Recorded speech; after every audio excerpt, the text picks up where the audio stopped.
आदाब, मैं हूं मुमताज आलम रिजवी और मैं बात करूंगा अमेरिका की, क्योंकि अमेरिका बुरी तरह से जंग के जाल में फंस गया है।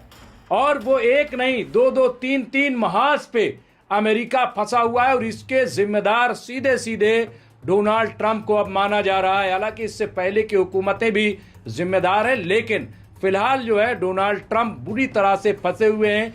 एक तरफ ईरान है तो दूसरी तरफ यूक्रेन है। दोनों को आप जो है वो सामने रखेंगे कि किस तरह से अमेरिका जो है वो जंगी जाल में फंसा हुआ है। और अमेरिका इस वक्त जो है दुनिया के नज़र में बहुत ही कमतर साबित हो रहा है। यानी वो अमेरिका जो अपने आप को सुपर पावर समझता था, वो अमेरिका जो दुनिया में दादागिरी कर रहा था, वो अमेरिका जो गुंडागर्दी कर रहा था, वेनेजुला से प्रेसिडेंट को उठा लाए, कहीं पे टैरिफ लगा दिया, कहीं पे हिंदुस्तान के लोगों को हथकड़ियों में जकड़ करके भेज दिया और हिंदुस्तान के वजीर आजम को यह कह दिया कि अगर मैं चाहूं तो इनकी सियासत को मिट्टी मिला दूं। और इस तरह की बातें, यानी एक तरीके से खुली गुंडागर्दी जो कर रहे थे डोनाल्ड ट्रंप, लेकिन दो महाज पे वो फंसते हुए नजर आ रहे हैं। अब आप देखिए कि ईरान में बुरी तरह से जकड़ गए हैं और कोई बस नहीं है। जहां तक असलहों की, हथियारों की बात करें तो अब वो भी अमेरिका में कम पड़ रहे हैं। ईरान का कहना है कि हम 10 साल तक अमेरिका से लड़ सकते हैं। ये ईरान का दावा है। और दावा किसने किया है? ये दावा जो ईरान के नए सुप्रीम लीडर मुश्तबा खामनाई की तरफ से ये बड़ा दावा किया गया है कि हम 10 साल तक अमेरिका से लड़ सकते हैं, इजराइल से लड़ सकते हैं। और ये दावा हवा में नहीं है, क्योंकि आप देखिए कि मुसलसल ईरान जो है वो अमेरिका से 40 दिन तक लड़ता रहा, जंगबंदी हुई, लेकिन जब लेबनान पे इजराइल ने अटैक किया तो ईरान फिर खड़ा हो गया। ईरान ने कहा हम स्ट्रेट ऑफ हॉर्मुज़ नहीं खोलेंगे जब तक लेबनान पे जंग बंदी नहीं होगी, क्योंकि यही तय हुआ था पाकिस्तान की बातचीत में, इस्लामाबाद की बातचीत में। तो आखिर वादा क्यों नहीं पूरा किया जा रहा है? ये अमेरिका बार बार झूठ क्यों बोल रहा है? ये क्लियर जो है ईरान ने कह दिया था। अब आप देखिए यूक्रेन में जो सूरत हाल है, वहाँ रूस और यूक्रेन तकरीबन 4 साल से वहाँ पे जंग चल रही है। इसके अलावा आप ये देखिए कि यहाँ पे भी अगर देखें तो इजराइल और गजा में 2.5-3 साल से जंग का पूरा माहौल है। तो और अब ईरान से फिर आप ये देखिए कि अंसारुल्लाह अल हौती, अगर देखा जाए तो यमन, लेबनान, फिलिस्तीन, ईरान, पूरा एक माहौल खुला हुआ है। और सबसे बड़ा जो नुकसान इस वक्त अमेरिका को हो रहा है वो ये कि पूरा मिडिल ईस्ट अब अमेरिका के हाथों से जा रहा है। क्योंकि मुझे नहीं लग रहा है कि अब मिडिल ईस्ट में जो अमेरिकी बेस हैं वो रह पाएंगे।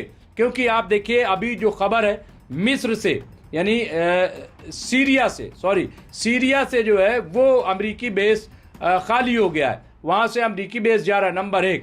नंबर 2 ये कि इराक से भी अगर आप देखें तो वहाँ से भी अमेरिकी बेस जो है वो खाली हो रहा है। अब सऊदी अरब ने कह दिया है कि भाई हमें तुम्हारी ज़रूरत नहीं है, हम तुम पे निर्भर नहीं रह सकते। तो और इस तरह के दूसरे ममालिक से भी अब आवाज़ उठनी शुरू हो गई। तो इससे आप अंदाज़ा लगाइए कि किस तरह से। दूसरा ये कि जितना भारी नुकसान अमेरिका को माली तौर पर हुआ है, क्योंकि ये जो इजराइल जंग लड़ रहा है, ये इजराइल नहीं लड़ रहा है बल्कि ये अमेरिका जंग लड़ रहा है, बिल्कुल साफ साफ है। फिर तीसरी चीज़ ये कि डोनाल्ड ट्रंप जो आए थे जब चुनावी मैदान में 2024 में, तो उन्होंने क्या वादा किया था? उन्होंने वादा किया था कि ये जो हमारी जीत होगी वो इस पर मुनहसर होगी कि हम आते ही मिडिल ईस्ट में जंग रोक देंगे। उन्होंने यूक्रेन को भी कहा था और ये कहा था कि अमेरिका फर्स्ट रहेगा, अमेरिका फर्स्ट, लेकिन इजराइल फर्स्ट। बार बार ईरान क्या कह रहा है अमेरिका से कि आप ये जिद छोड़ दो इजराइल फर्स्ट वाली, आप अमेरिका फर्स्ट कीजिए, इजराइल फर्स्ट न कीजिए। तो यहाँ पे आप ये देखिए कि डोनाल्ड ट्रंप जो है, अच्छा फिर वो करे तो करे क्या? हर तरह की कार्रवाई कर ली, यानी जितने बड़े हमले F-15, F-16, F-35 और B-2 बॉम्बर, सब जितना ईरान पे मारना था मार लिया, लेकिन ईरान टस से मस नहीं हुआ। ईरान उसी तरह से चट्टान की तरह खड़ा रहा। फिर स्ट्रेट ऑफ हुर्मुज में सबसे ज्यादा सुबकी अमेरिका की हुई है, क्योंकि अमेरिका कह रहा था चुटकियों में हम ये स्ट्रेट ऑफ हुर्मुज को खुलवा देंगे, लेकिन क्या हुआ, नहीं खुलवा सका। और आखिर में इस्लामाबाद पाकिस्तान में बातचीत का बहाना लिया। बहाना मैं इसलिए कह रहा हूं क्योंकि जितना बड़ा ऐलान डोनाल्ड ट्रंप ने ईरान के लिए कर दिया था, क्या कर दिया था, कहा कि ये जो पुरानी कदीम तहजीब है, सकाफत है, ये अब मिट जाएगी। 48 घंटे 12 घंटे उल्टी गिनती शुरू की गई थी, लेकिन क्या ये मुमकिन था? क्योंकि ईरान ने भी बहुत बड़ा इशारा दे दिया था। ईरान ने कहा कि अगर हम पे हमला होता है परमाणु बम से तो हम इजराइल को नहीं छोड़ेंगे, वैसे ही हमला करेंगे। ये बहुत बड़ा चैलेंजिंग था। अच्छा, ईरान इतना छोटा नहीं है कि परमाणु बम मार दिया और पूरा ईरान ख़त्म हो जाएगा, ऐसा हरगिज़ नहीं था। लेकिन उसके जवाब में जो ईरान करता उससे ज़रूर इजराइल जो है सफ़े हस्ती से मिट जाता। ये धमकी जो है वार्न किया था ईरान ने। तो हुआ क्या, अब उसका नतीजा ये हुआ कि पाकिस्तान को लाया गया, पूरा एक स्क्रिप्टेड जो है, और किसी तरीके से वहाँ से भागे। और एक तजवीज़ आई, तजवीज़ को अमेरिका ने मान लिया कि हाँ भाई बातचीत होगी। और फिर ईरानी डेलीगेशन वहाँ पे पहुँचा। जो डेलीगेशन पहुँचा था, चाहे वो अब्बास अरागची हो विदेश मंत्री, या जो ईरान के पार्लियामेंट के सदर हैं स्पीकर कालिबॉफ, वो पूरा डेलीगेशन वहाँ पे पहुँचा था। बातचीत हुई, वहाँ से कुशनर आए थे और जेडी वेंस जो अमेरिका के वाइस प्रेसिडेंट वो आए थे, सब बातचीत हुई। लेकिन रातों रात बातचीत को रोक दिया गया। अब यहाँ तक खबर आई कि साहब हम जो है मार देंगे जो ये डेलीगेशन है, ऐसी खबरें। लेकिन बातचीत रोकी क्यों? कहा कि हम घेराबंदी कर देंगे, स्ट्रेट ऑफ हुर्मुज को घेर लेंगे। लेकिन उसमें क्या हुआ, बूट्स ऑन ग्राउंड कर देंगे, ये सब तैयारी। और फिर टाइम फिश हो गया।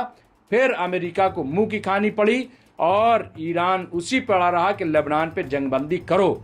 और आखिर में अब अमेरिका को ये ऐलान करना पड़ा कि लेबनान में 10 दिन की जंगबंदी हो गई है।